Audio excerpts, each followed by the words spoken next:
कृष्णा कृष्णा कृष्णा हरे हरे, हरे राम राम राम हरे हरे, हरे कृष्णा कृष्णा कृष्णा हरे हरे, हरे राम राम राम हरे हरे, हरे कृष्णा कृष्णा कृष्णा हरे हरे. कुंडलिक वरदा विठ्ठल श्री ज्ञानदेव तुकाराम, विनायकं गुरुर्नौमि सादरे नाम विस्तृतम्, येषां चरणसान्निध्यात् जीवान्मुक्ता भवन्ति.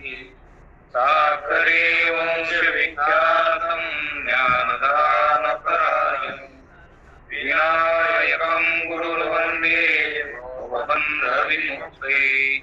ज्ञानप्रतापविलसद्वचनं अद्वैतभाववृत्तायितबुद्धिरस्य ज्ञानेश्वरस्तु भगवान् बुद्धिर्देवो श्रीरंगनाथ गुरुराज नमस्तुते. इंद्रियानी विषयासी सहजे अंतर्यामी प्रकाशी, जीव शिवनी त्या विषयासी पावे आसक्तीसी अहंभावे. मने हे विषय कैसे गोड, माझ्या देहाची पुरे गोड. इंद्रियाची खवळे चाड, विषय वाढ भोगावया. इंद्रिया विषयाची आसक्ती, देहाभिमाने वाढवी वृत्ती. मावळोनी मुळीची स्फूर्ती, मोह ममता स्थिती दृढ वाढे. मग मी मने देहाती, ते संबंधी जे ते आपते. विषयात जे लोलुपते असंतुचित असेना.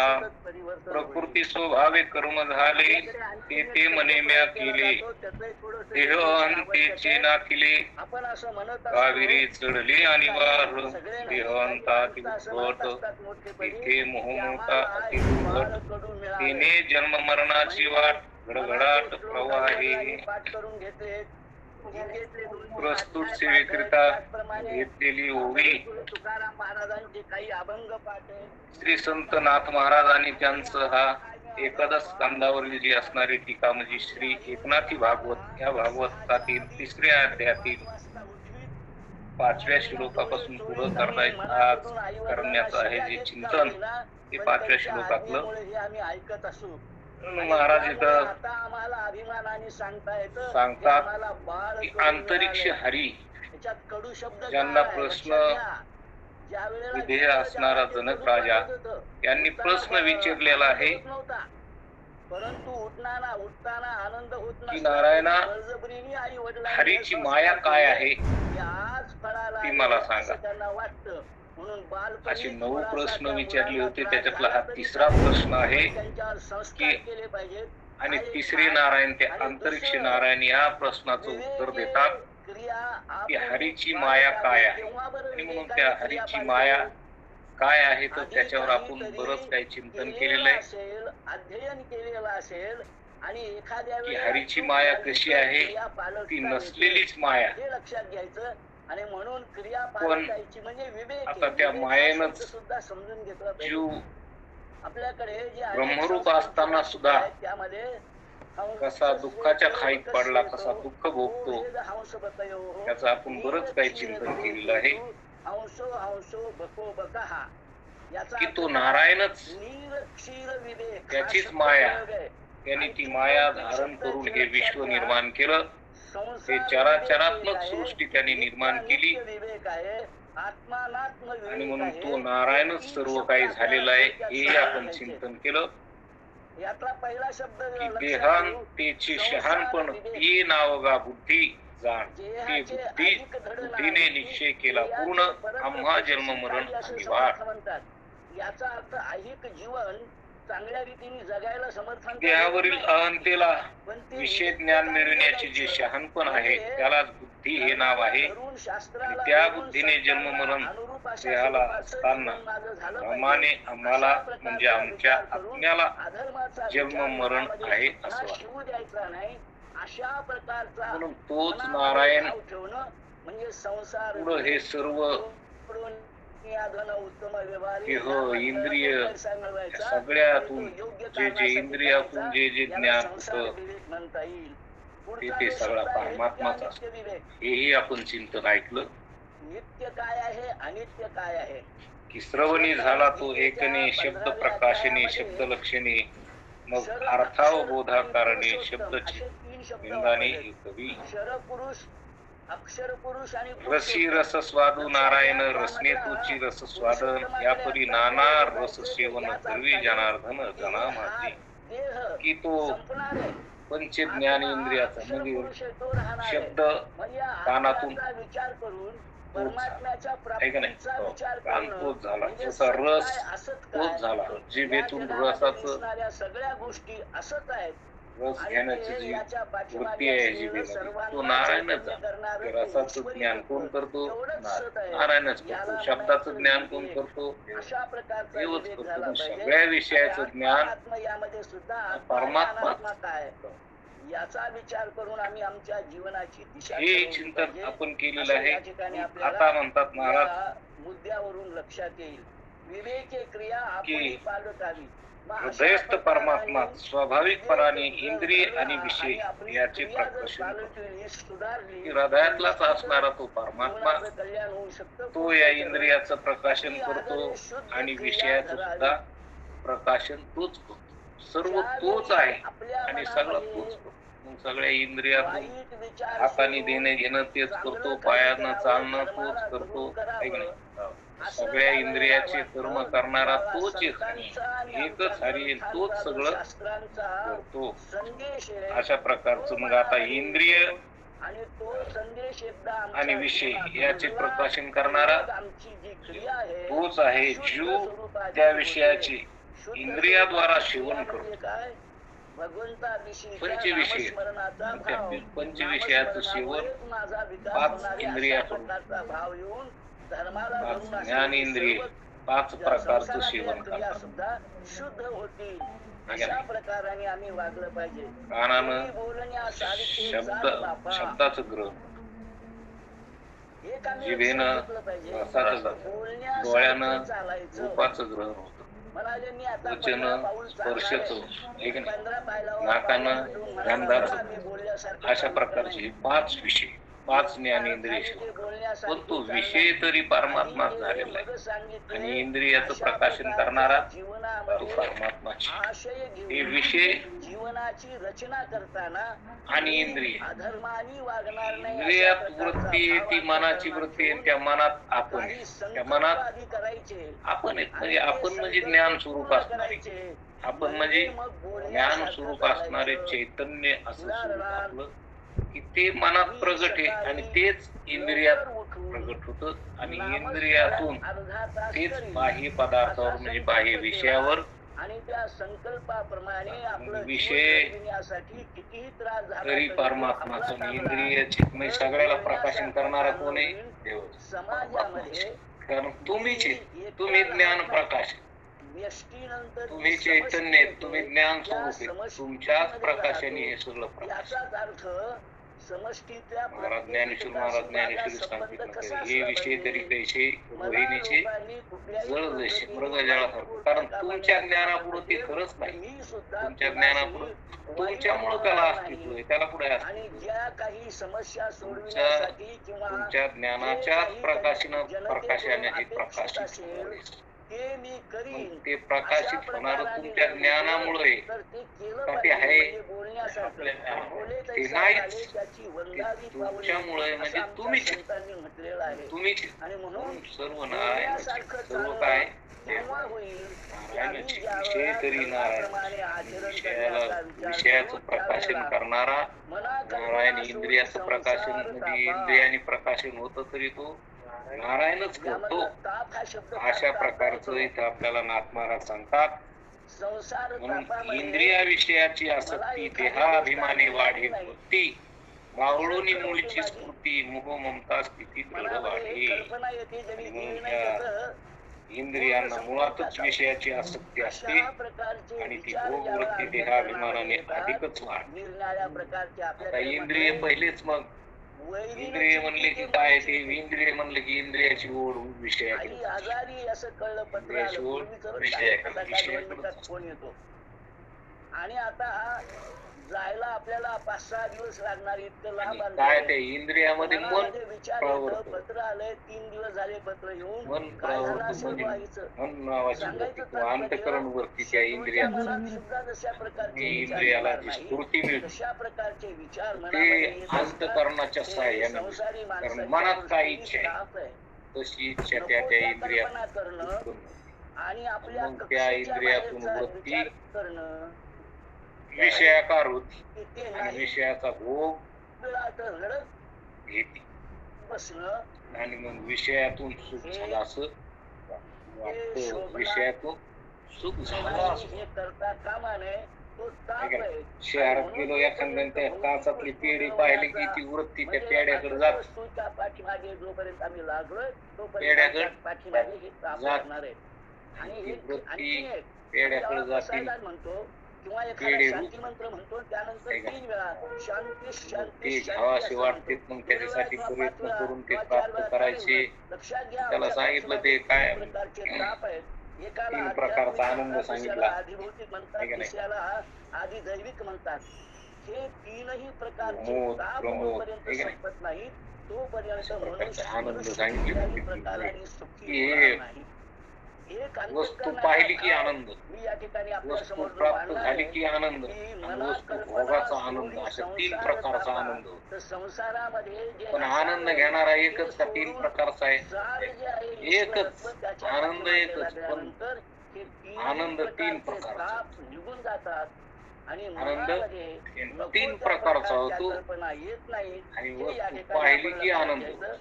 मग या विषय ठिकाणी पाहिला पुन्हा की एकदा विवेक आनंद क्रिया होतो आणि तो विषय आपुली प्राप्त झाला की या पुन्हा चरणाचा विचार दुसरा करायचा. आणखीन आनंद बाबा रे, म्हणजे सत काय असत काय आणि त्या विषयाचा भोग संसारातल्या मिळाला की वस्तूच्या पाठीमागे पुन्हा लागल्या तर आनंद ह्या होतो. कुठल्याही पण वस्तू माझ्याजवळ भोग येणार मिळूनही नाही. तृप्ती अशा होती का प्रकारचा नाही भाव अंतःकरणाच्या विषयाकडून वेळेला तृप्ती येईल. कधीच होत नाही त्यावेळेला विषयाने मग किती आपोआपच विषयाचे विवेक भोग जागा भोगले होऊन तरी जीवाची आपली काही क्रिया तृप्ती होत नाही. पालटल्याशिवाय कारण राहणार जीवच नाही. असा आहे हे की आपण त्याची लक्षात तृप्ती होत घ्यायचं. नाही एक कारण शेवटचं कशामुळे उदाहरण एक तृप्ती होत मिनिटात नाही सांगून मी थांबतो. की जीव काही गोष्टी अंतकरण मिळवण्यासाठी अंतकरणात जेव्हा पडलेला आभास यमलोकात अर्जुन गेला आणि तो होता अंतकरणा सह त्यावेळेला आहे का नाही अंतकरणा सह म्हणजे त्या मनोवृत्ती सह आणि आणि मन आपण रात्रीच पाहिलं की मन एवढं मोठं आहे की हे सगळं विश्व त्याच्या एका कोपऱ्याला बसतो एवढं मन आहे. मग या विश्वातलं काय द्यायला ते मन भरत या विश्वातलं काहीही द्या त्याला त्याचं मन काही ते मन काही भरत नाही ते मन काही तृप्त होतच बदलण्यास आहे त्याकडे माझं मग लक्ष त्या होतं. तुझं सौंदर्य किंवा विश्वात तुझ्याबद्दलची आशा हे माझ्या सगळे मनात नव्हती. जगात पंचविषय हा आहेत. विवेक जागा राहिला पंचविषय आणि म्हणून जगात एक काहीही शाप जरी दिलं स्वीकारला. परंतु तिचा तरी स्वीकार त्या केला मनाची नाही. तृप्ती ते काही केव्हा होत घडेल? नाही. सतसत विवेक तृप्तीच जागा होत. असताना घडेल एवढं आपण लक्षात घ्यायचं. म्हणून विवेक त्या आणि मनाला क्रिया जर पालटता देव येते. द्याला हेच देव जर आजच्या त्याला दाबते या मनाच्या मग श्लोकाच्या मात्र तो माध्यमामधून देव आपण लक्षात घ्यावं. मनापेक्षा एवढं बोलून मी आहे का माझा नाही? या ठिकाणचा विषय मनापेक्षा संपवतो. व्यापक पुंडलिक व्यापक वरदा आहे. हरी पाहिलं नाही विठ्ठल पृथ्वीपेक्षा सद्गुरु पाणी ज्ञानेश्वर व्यापक पाण्यापेक्षा महाराज की जय. जय अग्नी जय व्यापक रघुवीर अग्नीपेक्षा समर्थ. वारा व्यापक वाऱ्यापेक्षा आकाश व्यापक आकाशापेक्षा मन व्यापक मन आकाशापेक्षा मन व्यापक मन ब्रह्मांडापेक्षा मन व्यापक आणि मनापेक्षा आपण व्यापक. मग आता मनात मन सगळ्यापेक्षा ह्या पंचभूतापेक्षा व्यापक आहे का नाही सगळ्यापेक्षा व्यापक आहे. मग हे मन एवढं मोठं व्यापक असल्यामुळं ह्या पंच विषयानी किंवा ह्या ब्रह्मांडातले जे पंचमहाभूत जे सगळे हे सगळं ब्रह्मांड आहे पंचमहाभूताचं हे सगळे विषय याच्यातच आले आणि मग ते मनाच्या कक्षेत आले म्हणून त्यांनी काय मनाची तृप्ती होईल का काय मनाची तृप्ती होत नाही. पण मनापेक्षा मोठा असणार ते चैतन्य ते ब्रह्म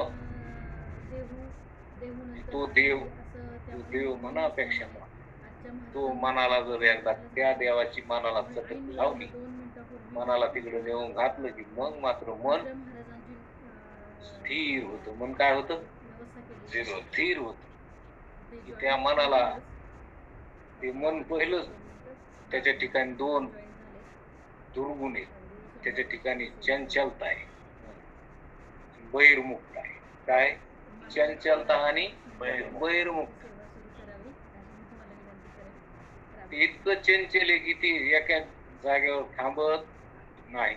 आता प्रवचनात बसलं असलं तरी बी किती जागेवर जाऊन आला असतो.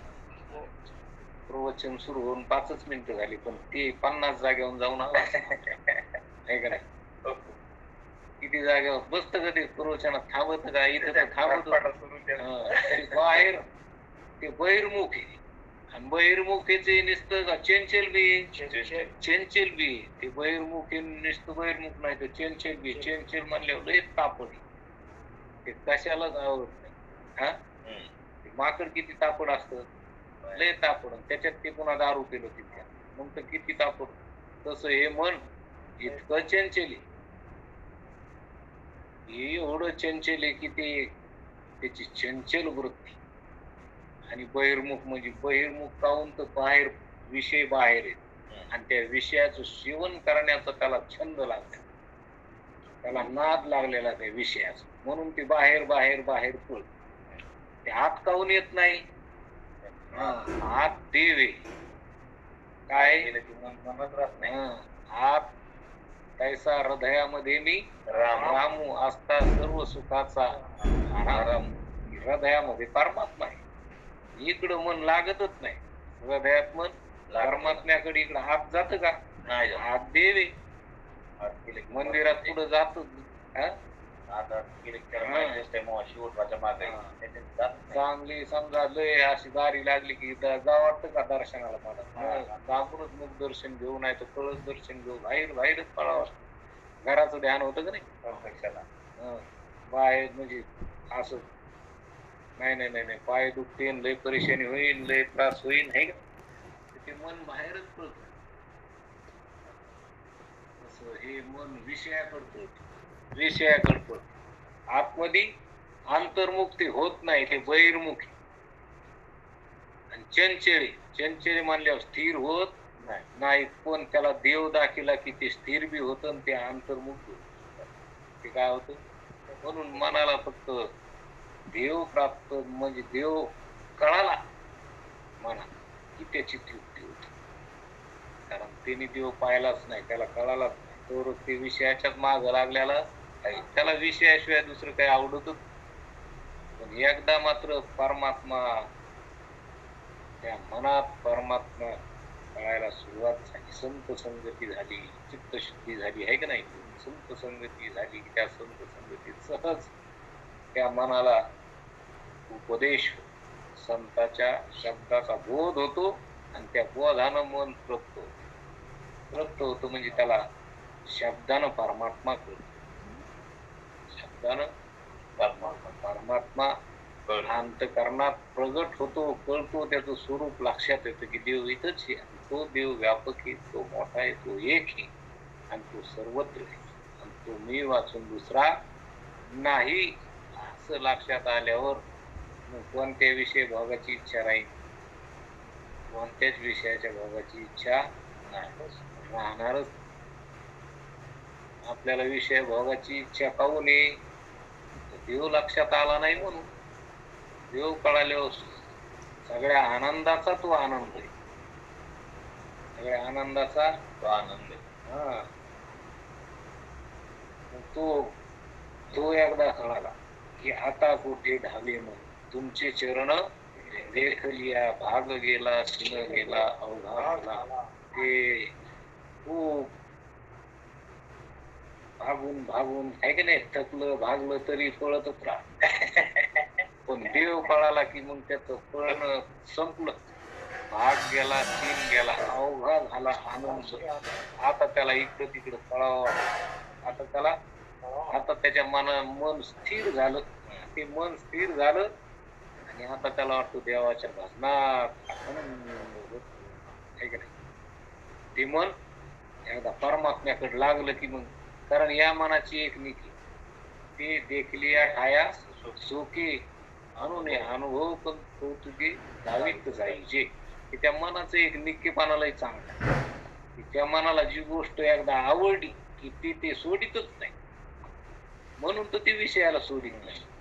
त्याला जर दाखविला ना देव दाखविला आणि त्याला आवडला, मग म्हणू राजा एक देह पुरी, आहे का नाही, असे नांद तू त्याशी दोघे नाही. तेने कृपा केली आम्हावरी, तो पुत्र पौत्र संपन्न भारी तेने कृपा केली आम्हावरी, म्हणून आलो या देशा, नाहीतरी भुललो त्याची कृपा दाता तो मज भेटला इच्छा, येऊन मार्ग दाविला असे सांग. या मनाचे उपकार आहेत.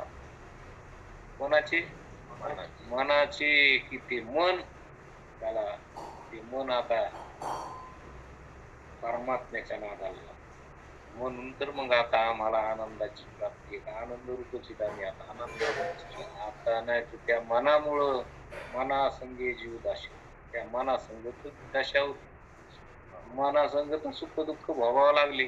पण आता ते मन जर अंतर्मुख झालं, परमात्मा त्याला लक्षात आला की ते मन एकदा परमात्मा कळाला की ते स्थिर होत, ते चंचलपणा त्याचा राहत नाही. नाही तर हे जगातले कोणतेही विषय त्याला जरी दिले तर त्या विषयाने त्याची कधीच तृप्ती होत नाही. नाही तृप्तीच होत नाही. तुम्हाला आता किती पंचपाक्वानं खाऊ घातले तर तुम्हाला पुन्हा तुम्ही आता जेवले की सकाळी मागायचं नाहीत का? नाही सकाळी पुन्हा एवढ्या लवकर काही असू द्या, नाही का नाही, शिळी असली भाकर तरी चलती पण आणून द्यालो तरी तृप्ती होत नाही. त्या मनाची तृप्ती होत नाही. असे पंच विषय, त्याला एक एक विषय का 5-5 विषय भोगा वाटते, म्हणून त्याची तृप्ती होत नाही. पण परमात्मा हा एक आहे आणि तो आनंद स्वरूप आहे. तो सगळ्या विषयाचा विषय, तो आनंद स्वरूप. सगळ्या विषयाला ज्याचा आनंद आहे, त्या विषयात जो आनंद आहे तो त्याचाच आहे. विषयात आनंद, विषयाला विषय तर जेड आहे, विषयाच्या ठिकाणी आनंद आहे का?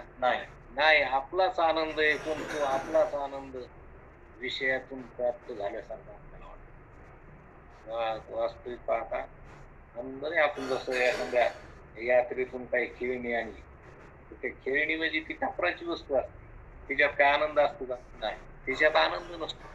लेकरं आनंदानं खेळतात का नाही ती वस्तू आणली, मग आनंद कोणाचा? त्या वस्तूत आहे का? नाही, आनंद त्याचाच आहे, पण त्या वस्तूतून झाल्यासारखं वाटत, म्हणून आनंद झाल्यासारखं वाटत. तसं आपल्याला बी काही चांगल्या गोष्टी प्राप्त झाल्या, पैसे लय मोठे भेटले की आपल्याला आनंद होतो. आता आपल्याला खेळण्याचा आनंद नाही होत, पण आता चांगला माल झाला आणि पैसे भरपूर आले, हे का नाही, किंवा एखादी लॉटरी लागली किंवा एखादं पावसाळा हांडबिंड काही, मग काय आनंद झाल्यासारखं वाटतो. का आनंद त्या विषयात आहे का तुमचाच आहे? आपलाच आनंद, आपला आनंद आहे. आनंद स्वरूप आपण येतो. हा आनंद जर त्या मनाला जर आनंद लक्षात आला, मनात जर आनंद आला तर ते मन तृप्त होतं. ते मन विषयातून पुन्हा जात नाही. कारण विषय त्याच्या दृष्टीने आता विषयात आनंदच नाही, विषय एकच आनंद रूप परमात्मा आहे आणि तो सर्वत्र व्यापक आहे. तो आनंद स्वरूप आहे, तो सत स्वरूप आहे. असं लक्षात आलं की त्याच्याशिवाय दुसरं काही नाही, सर्वत्र तोच आहे. मग तोच आहे तर मग विषय असं लक्षात आलं की तो आनंद होतो.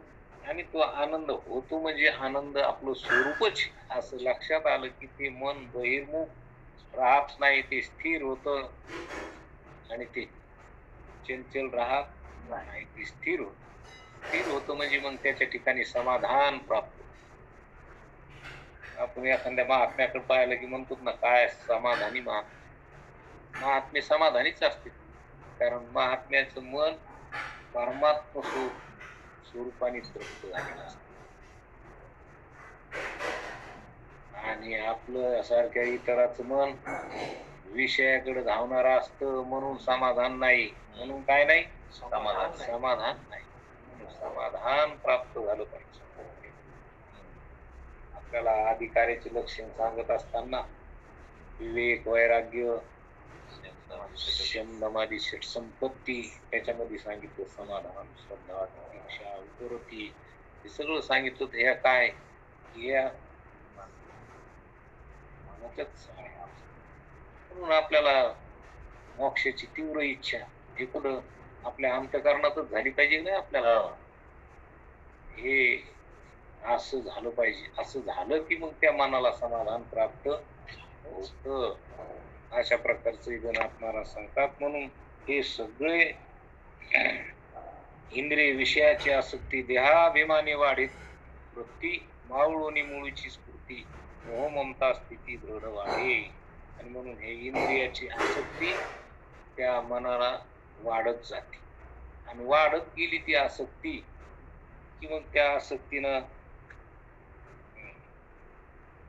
देहाला मी म्हणतो देह संबंधी स्त्री पुत्राधिक माझे म्हणतो, त्याची अशी आसक्ती वाढती. मग मी मने देहा ते देह संबंधी जे जे आपते, विषयची डोलुकते संतु चित्ते असेना, प्रकृतीस्तव स्वभावे कर्म झाले, ते ते मने म्या केले, देह अहंतेचे नातिले, काविरे चढले आणि वार. मग देहावरील मीपणाचा अध्यास अति प्रबळ होतो. त्यात विषयात सुख वाटणे हा मोह आणि स्त्री पुत्रादी माझे असं पक्क होत की देह मी आहे किंवा देह माझा आहे आणि देह खरा आहे. हे देहाच्या ठिकाणी जी देहाची अंता निर्माण होते, देहाच्या ठिकाणी देहच मी आहे किंवा देह माझा आहे, देह खरा आहे. देह संबंधाने हे असणारे माझे, हे सगळे माझी स्त्री पुत्रादी धन पैसा आहे का नाही, हे घर शेती बाडी हे माझे माझे असं पक्क झालं. आणि म्हणून देह अंता अति उद्भट तेथे मोह ममता अति दुर्घटतेने जन्म मरणाची वाट गडगडत आहे. देह अंता एकदा प्रबळ झाली मग मोह ममता, मग मी माझ असं वाढत जात. आणि इतकं प्रबळ होत की ह्या प्रबळतेने जन्म मरणाची वाट घडाघडा आहे. अशी वेगानं ती जन्म मरणाची वाट लागली. जन्म न मरण, जन्म न मरण म्हणजे या जन्म मरणाची धडी ढवळ तिथे. बरोबर आहे. म्हणून मनी धरुनी विषय काम कर्मी इंद्रिय करिता कर्म तेथे निपजती धर्माधर्म बाधक परम पुरुषाते. मनात विषयाची इच्छा ठेवून कर्मेंद्रियाने कर्म करीत असतात. त्यापासून पाप पुण्य निर्माण होते व तीच मनुष्याला अति बाधक होतात. मनात विषयाची तीव्र इच्छा झालेली असते. विषयाशिवाय त्या मनाला काही आवडत नाही. आणि मग त्याचा परिणाम काय होतो, तर त्याचा परिणाम कर्मेंद्रियाने कर्म करीत असतात. त्या कर्माकडून ते कर्म त्याच्याकडून पाप, त्या कर्माचे परिणाम काय होतो कर्माचा, की पाप पुण्य होत.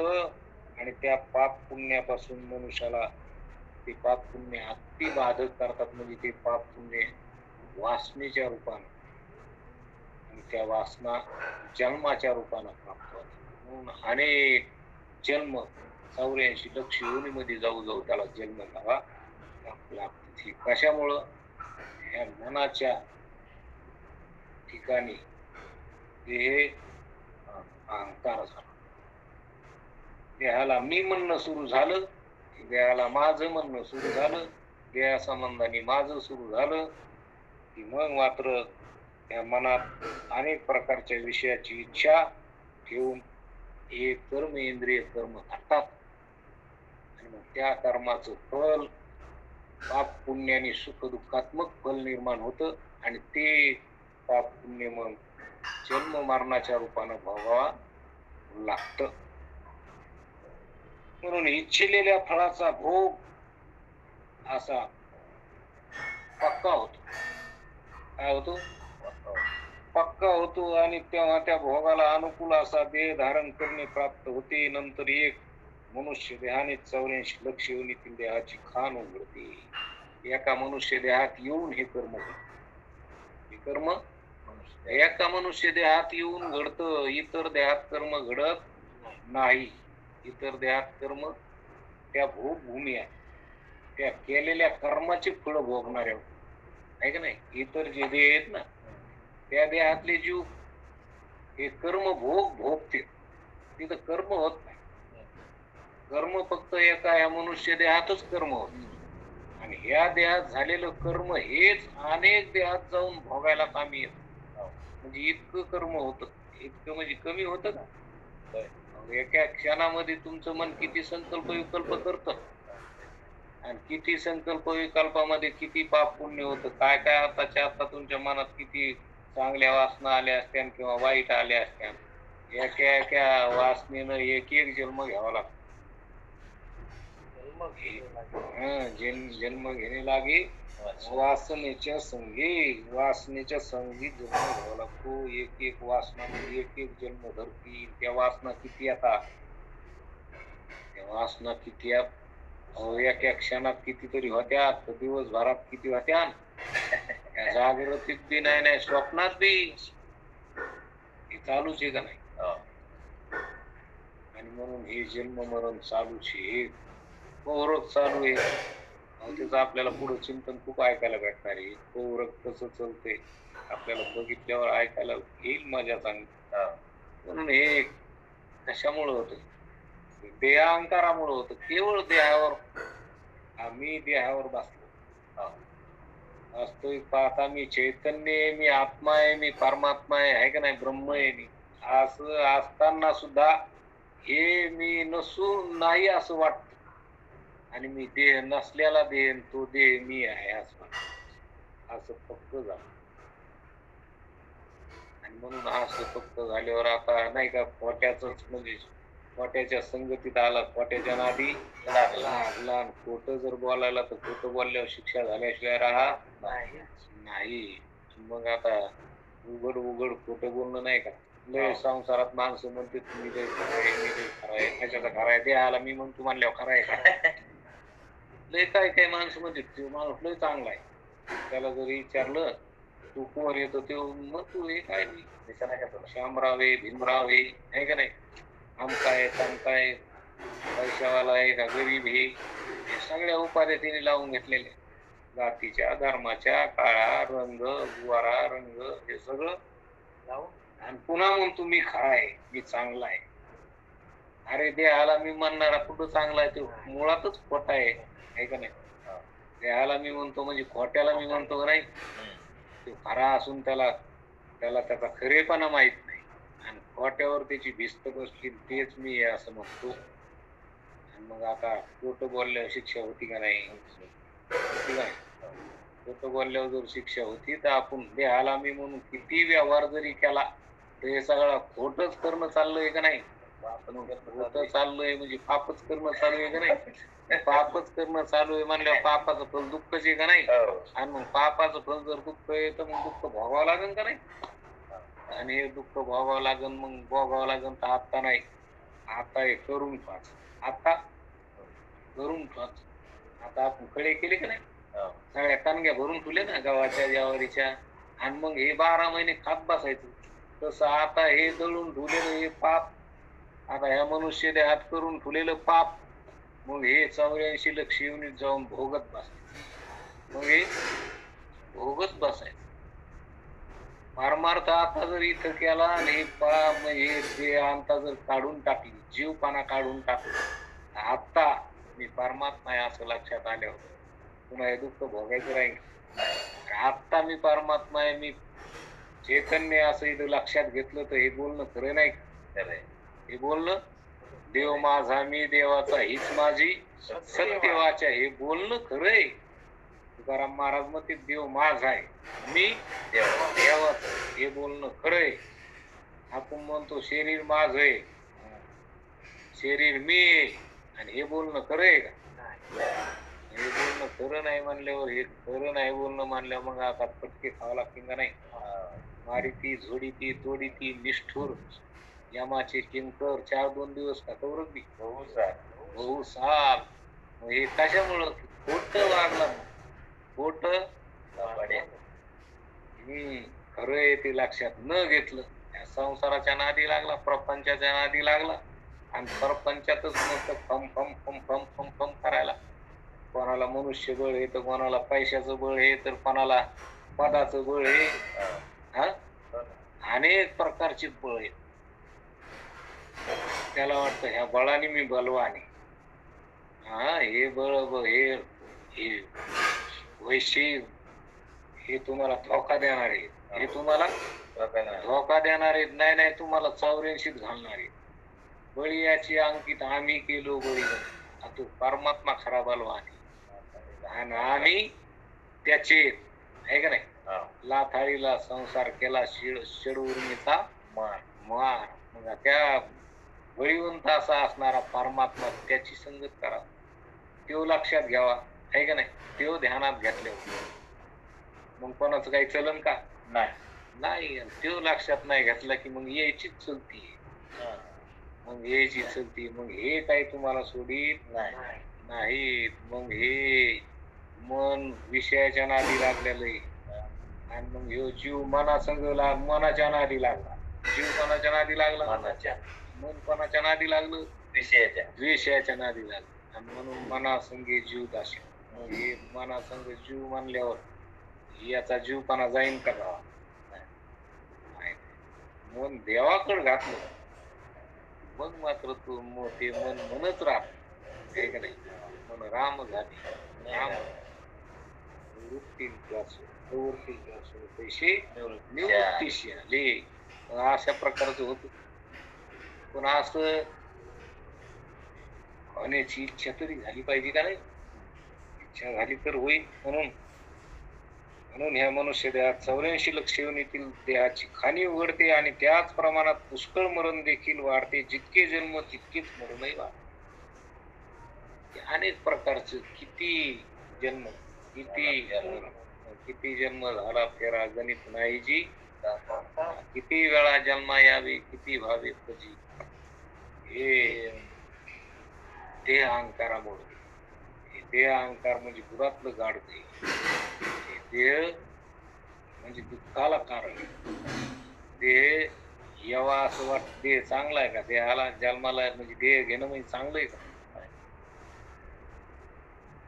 देव सुद्धा अर्जुना म्हणते अरे अर्जुना तू इतका चांगला आहेस मग कस काय जन्माला आलास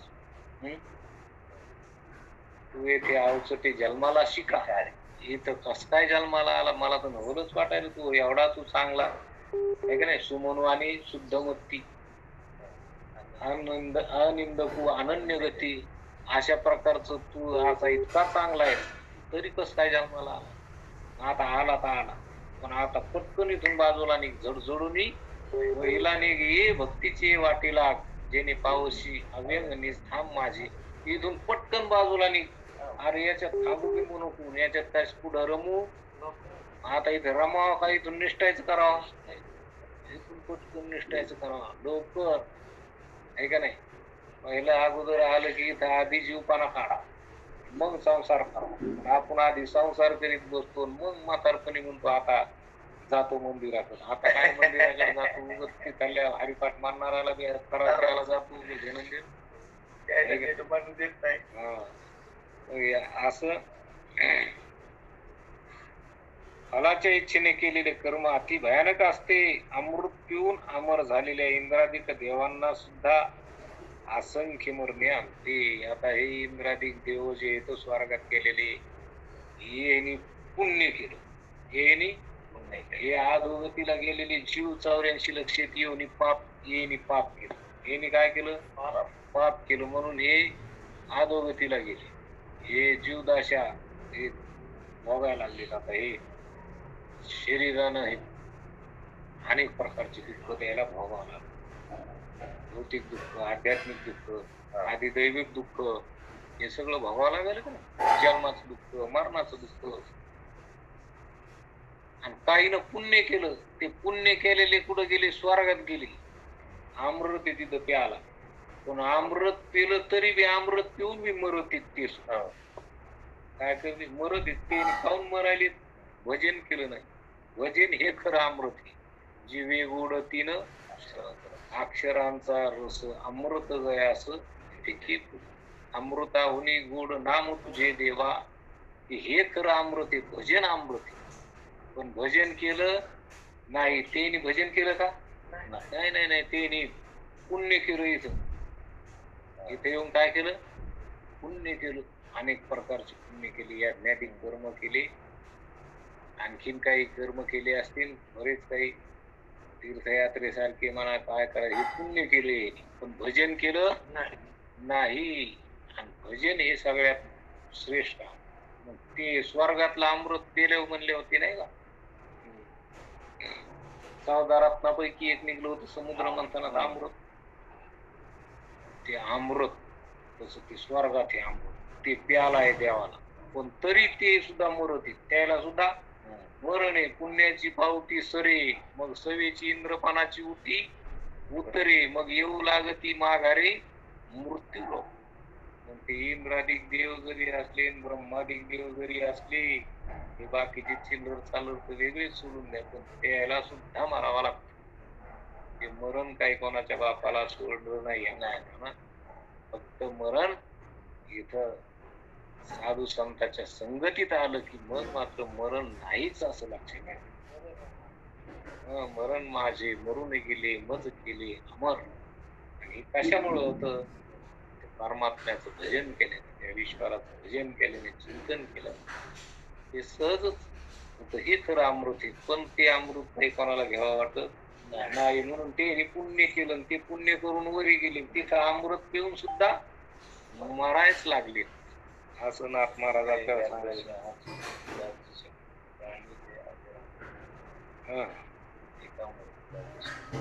याप्रमाणे मनुष्य मोठ्याने सांगायला पाहिजे, तुम्ही हळू नका. याप्रमाणे मनुष्य पुण्याने स्वर्गाला आणि पापाने मृत्यू लोकाला प्राप्त होतो. जन्म मरणाचा एरधारा करतो, नाना प्रकारच्या असंख्य योनी भोगतो. त्याप्रमाणे मनुष्य स्वतः केलेल्या कर्माच्या द्वारा स्वतः सुख दुःखी भोगतो. पाप केलं की अधोगतीला जातो, पुण्य केलं की स्वर्गाला जातो. हे जंक्शन स्टेशन. इथं कोणाला पाप करायचं करा, कोणाला पुण्य करायचं करा, कोणाला मुक्त होण्याची इच्छा असली त्याला मुक्त होत आहे, कोणाला भक्ती करायची इच्छा असली त्याला भक्ती करता येते. है की नाही? हे नवे जन्म यासाठी देवा तुझी चरण सेवा. तुकाराम महाराज म्हणते, देवा मी पुन्हा पुन्हा जन्म घेईन तुझी भक्ती करण्याकरता. या भक्तीत जो आनंद आहे तो आनंद पुन्हा नाही कुठं. मग मला आता ह्या मनुष्य देहात तुझी भक्ती करून जो आनंद प्राप्त होतो, हा आनंद कधीच संपत नाही. पुन्हा पुन्हा मला जन्म होतो. आणि अशी भक्ती आहे का नाही? मला भक्ती करायची असली तर भक्ती करता येते. पंढरीची वारी. कोणाला पुण्य करायचं असलं तर पुण्य करता येते. कोणाला लयच पैसे कमवायची लयच गुरुमी येतं, त्याला पाप बी करता येते. आहे का नाही? आणि मग पाप करून अधोगतीला बी जातो. मग अशा प्रकारचं इथं काय करायचं ते होत आहे का नाही? देवाची हो म्हणती ते होती, तरी का चित्ती न धरावा. इथं नरदेहात आल्यावर ज्यांनी निश्चय केला की मला देवच होणार आहे, देव झाल्याशिवाय राहतोच नाही, देव झाल्याशिवाय राहतच नाही. निश्चयाचे बळ तुका म्हणे तेच निश्चय झाला पाहिजे. मी देवाची प्राप्ती करून घेईन, देवाची भेटच घेईन, देव भेटूनच घेईन. त्यासाठी मी अखंड त्याची भक्ती करेन. भक्ती करीन. मग भक्ती करताना संत संगती सगळं झालं. देव प्राप्त व्हायला काही वेळ लागतो काय? पण तसं मनावर धरलं, निश्चयावर निश्चय जर केला तर होईल. आपल्याला तसा निश्चय इकडं संसारात करावा वाटतो. जे अवघड आहे त्याच्या, जे अवघड आहे त्याच्या, आणि दुःख रूप आहे त्याच्या. नाही नाही नाही, बांगला बांधायचा व्यवहार होतो. तो काही करीन पण बांधीनच, आहे का नाही? ते अवघड आहे. पण देव होणं किती सोपं आहे. लय सोपं. देव होणं लय सोपं आहे. चित्त साहेब झाली, चित्ताला इकडे लावलं पाहिजे, आहे का नाही? म्हणून महाराज सांगतात याप्रमाणे की तेल्याच्या घरी बैल डोळे बांधून गाण्याला जुंपला असता कर करीत फिरण्याकरता थोडीही विश्रांती न घेता एकसारखा वाण्याच्या भोवती फिरत राहतो. त्या गाण्याच्या भोवती वाणे हानीत असतो, गाण्याच्या भोवती फिरत त्याला किती फिरायला ते काही कळत नाही. तस हे जीव किती फिरायला ह्या 84 लक्ष एकदा गेला त्याला काही कळत नाही. म्हणून एवम स्वर्ग आणि संसारा जन्म मरणाच्या येरझारा नाना योनी अपारा निज कर्मद्वारा स्वयंभोगी डोळे बांधून जुंपिला घाना तेलियाचा ढोरू जाना करकरी तू परिभ्रमणा अविश्रम जाना भोग भोवतसे देवी बांधून ज्ञानाचे डोळे भोगू जाता निज कर्म फळे तव जन्म मरणाचे सोहळे भोग या गळे आणि वार. अशा प्रकारचा अनेक प्रकारचे दुःख तो या जन्म मरणाचे भोगत राहतो की मनुष्य आत्मज्ञानाचे डोळे बांधून घेतो. आत्मज्ञानाचे डोळे बांधून घेतो. आत्मज्ञान त्याला होत नाही, डोळे झाकून आणि मग ह्या सुख दुःखाच्या कर्माचे फळ भोगीत राहतो. मग ह्या अनेक प्रकारच्या ह्या विषयाच्या संगतीनं मरणाचे सोहळे भोगतो. जन्म मरणाचे सोहळे वाढदिवस करायची लई मजा वाटते आहे का नाही? वाढदिवस करायची मजा वाटते. तसं आता एक दिवस गेला, वाढदिवस गेल्यावर आता कोणता येईल पुढं? एक दिवस शमशानात जाण्याचा सुद्धा मरणाचा वाढदिवसाचा आनंद होतो. आधीच वाढदिवस आला म्हणून 8 दिवसापासून सगळ्याला सांगतो माझ्या वाढदिवसाला यावर काय. आणि मरताना मग तिकडं त्याला वाटतं आता कसं होईल, आता कसं होईल आहे की नाही? बळे बांधून या ती काळा उदो असता चिनी प्रमाणे जैशी सूर्याशी पडे भवने तैशी ही जन्म मरणे अति दारुणे स्वयंसोशी. त्या सूर्याला नसलेलंच काय, ते सूर्य काय मावळतो उगवतो का? नाही. मावळण्या उगवण्याचं त्याच्या ठिकाणी भ्रम येतो. मावळत नाही उगवत. त्याला रोज मावळावं लागेल आणि उगवावं लागेल. त्याच्यामुळं ही पृथ्वी सूर्याच्या भोवती फिरते आणि म्हणून ते आपल्याला त्या उगवल्या मावळाचं त्याचं विज्ञान खूप चांगलं की तो कसं काय आपल्याला उगवल्या मावळल्याचा भ्रम होतो. पण तसं त्या सूर्याच्या ठिकाणी उगवणं मावळणं नाहीच. तसं जीवाच्या ठिकाणी मरण नाहीच.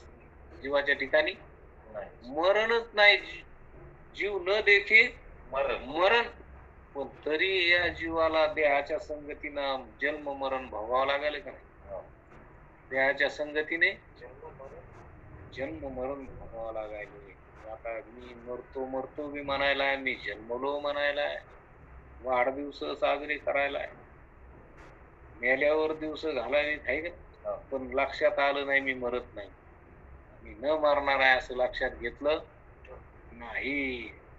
जीव मेला तिने घेतलं नाही, जे दिवस करायले तिने बी संतांच्या संगतीत आल्यावर हा जो आनंदाचा सोहळा आहे तो आनंद नित्य कधी मधी नाही, नित्य. आणि मग हे सोहळे किती येते जाते, जन्माचे सोहळे मरणाचे सोहळे, मग किती वेळा घ्यायची ती अशी फजिती ही जीवाच्या मागे लागलेली आहे.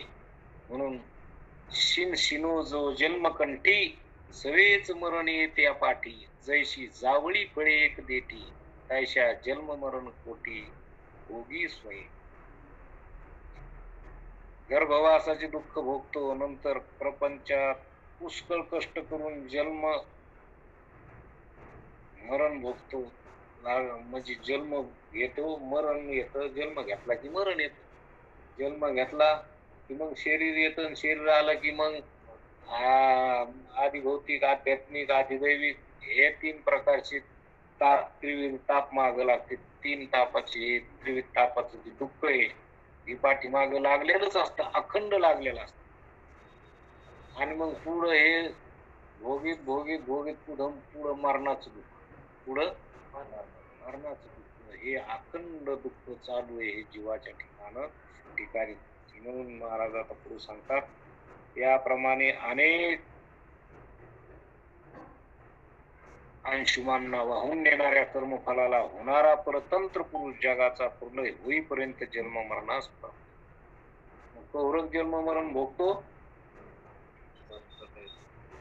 प्रलय होस तर महाप्रलय होस तर जन्म मरण भोगतो.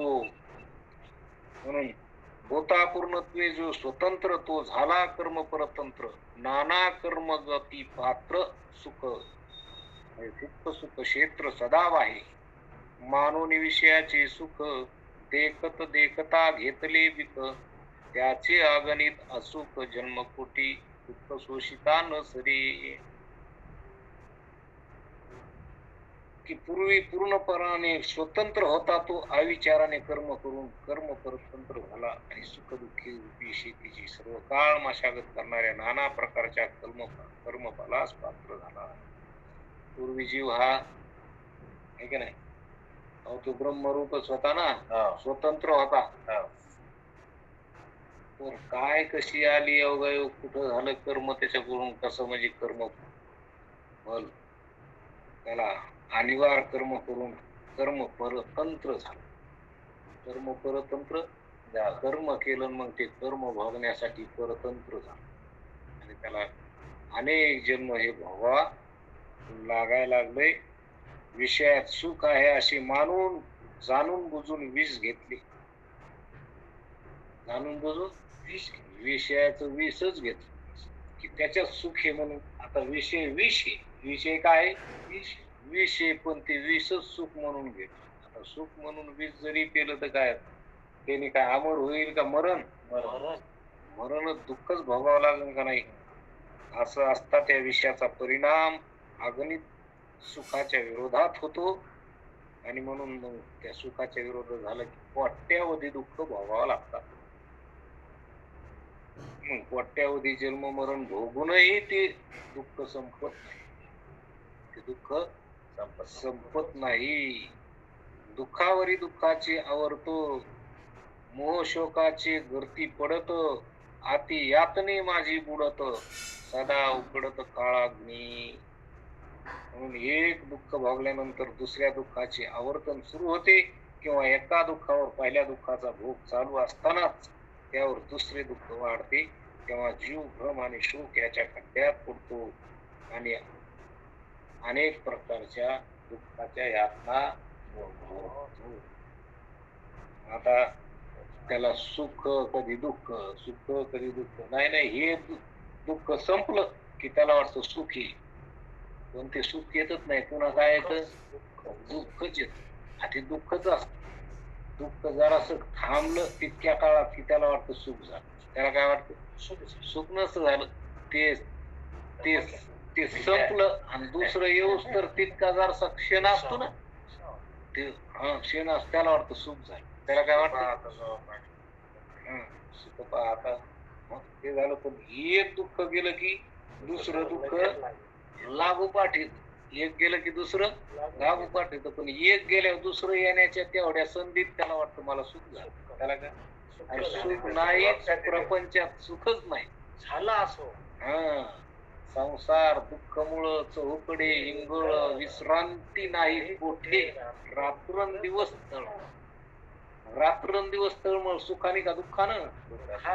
दुःखानं. रात्रंदिवस म्हणजे दुःखच आहे त्याच्या मागे, दुसरं काही नाही. सुखाचा त्याला वारा सुद्धा लागत नाही, सुखाचा वारा सुद्धा लागत नाही. पण त्याला सहजच वाटतं हे दुःख संपून दुसरं दुःख आलं तर त्याला वाटतं सुख झालं असं वाटतंय. आता हे सुख काय आता सांगितलं, सुख पाहता जवा पाणी, दुःख पर्वता एवढी. संसारात पाहिलं तुम्ही आता सुख झाल्या म्हणजे सुख नाहीच, काहीतरी दाराचं झुळूक आल्यासारखी त्याला वाटतं झालं मला सुख, पण सुख मात्र नाही, दुःखच. संसार तापे तापलो मी देवा, करिता या सेवा कुटुंबाची. तुकाराम महाराज जागे झाले म्हणून ते म्हणले तसं. आपल्याला तसं वाटतं का? नाही. मी तापलो म्हणून या प्रपंचाच्या तापानं आपण बिनलाजेत. किती खेटर खाची सवय लागली आपल्याला, किती जरी हानीत राहिलं ना मला लागतच नाही. बोन झालं ते. काय झालं? बोन झालं ते. किती खेटर हाना त्याला काहीच होत नाही. तसं आपल्याला काही वाटत नाही. आणि ज्याला काही वाटलं तर त्याला संत संगती केल्याशिवाय राहावं वाटत नाही. त्याला तळमळ सुटते, आहे का नाही? त्याला मग पटकन सांगायचं जरी आईची घराची आहे नांदती संसार गाढवा सारखं. ती सारखं त्याला काही वाटतच नाही. किती त्याच्या पाठीवर वजन द्या तरी चलतच वाटत. अशा प्रकारचं हे दुःख भोगीत राहतो. म्हणून ऐसे शोषिता दुःख शोक पुढे अवचिता एकाएक महाप्रलयाचा भडका देत निकट सन्मुख अंगी वाजे. अशा प्रकारचे दुःख ते याप्रमाणे अति भौतिकादी दुःख आणि इष्ट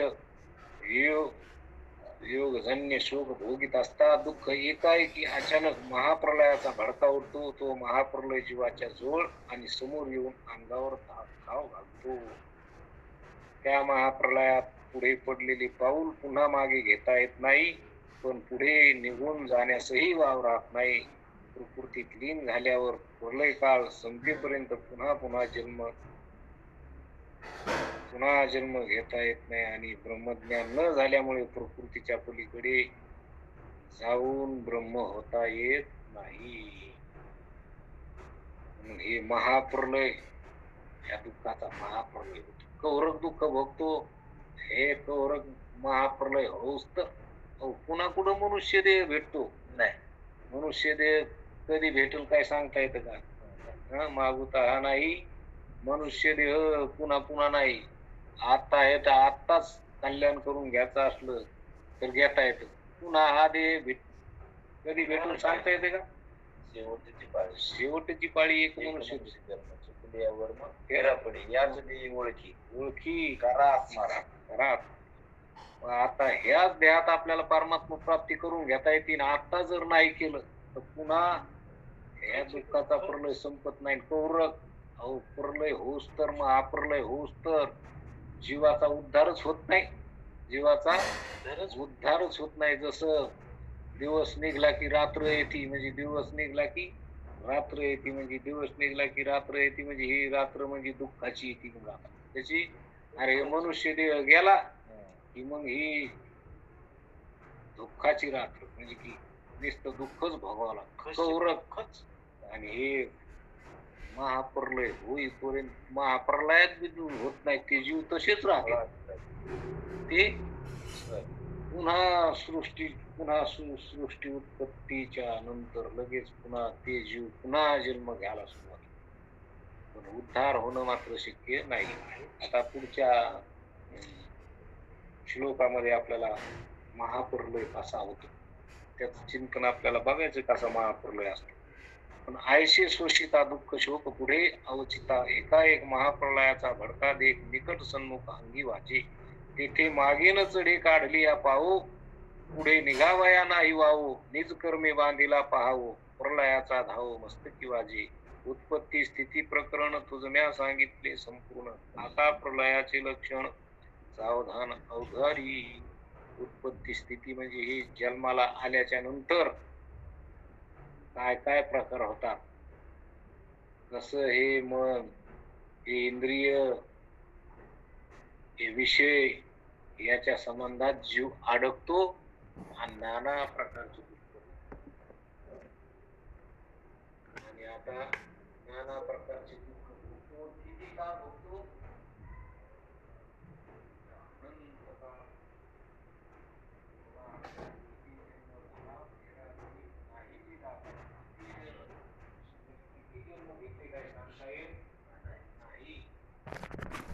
हे दुःख भोगीतच राहावं लागतं.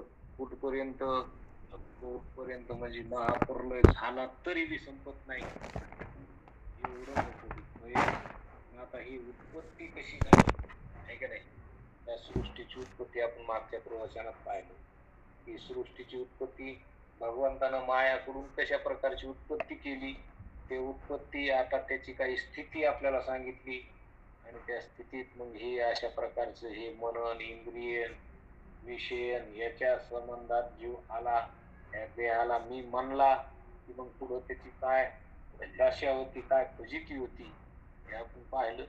आता पुढं या सृष्टीचा महाप्रलय कसा होता ते आपल्याला नाथ महाराज सांगतील. पण आता ते आपण पुढच्या प्रवचनात झालेली सेवा या ठिकाणी सद्गुरूच्या चरणावर अर्पण करून त्या सेवेला आपण पूर्ण विराम देऊ. कुंडली कवरदा हरिविठ्ठल श्री माऊली ज्ञानेश्वर महाराज की जय. आता विश्वात्मके देवे येणे वाग्यज्ञ तो शारावे, तो शून्य मद द्यावे बसाय नाही. देवांची व्यक्ती साडो दया सत्कर्मनिरती वाढो, उता परस्परे धरो मित्र जीवांचे. दुरितांचे तीर जावो विश्व सर्व सूर्य व्याहो, जो जीवांचे तुटे लावो प्राणी जात. वर्षा सकल मंगळी ईश्वरनिष्ठांची मानयाळी, अनावर्त गोंधळी भेदगोंधळ्या. चला तुमचे आरव चेतना चिंतामणीचे गाव, उदके आरव पियुषांचे.